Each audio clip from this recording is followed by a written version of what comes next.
أعوذ بالله من الشيطان الرجيم.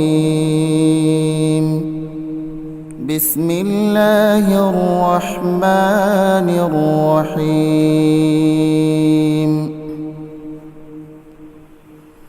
الحمد لله الذي أنزل على عبده الكتاب ولم يجعل له عوجا قيما لينذر بأسا شديدا من لدنه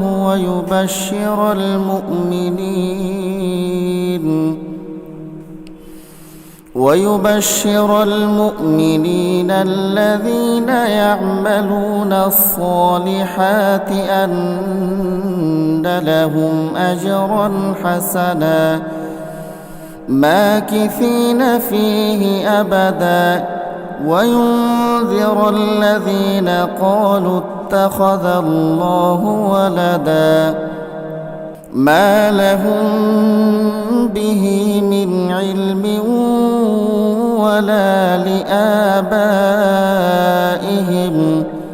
كبرت كلمة تخرج من أفواههم إن يقولون إلا كذبا فلعلك باخع نفسك على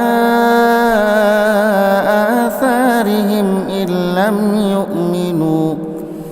إن لم يؤمنوا بهذا الحديث أسفا إنا جعلنا ما على الأرض زينة لها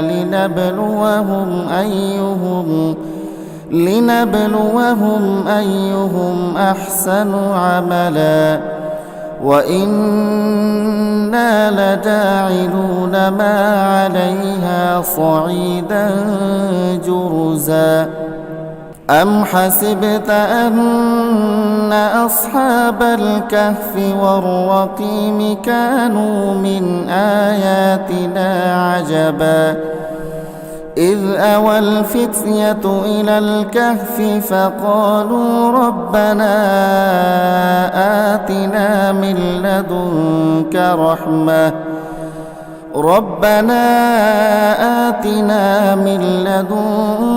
رحمة وهيئ لنا من أمرنا رشدا. Mahfuz, Art of Nature.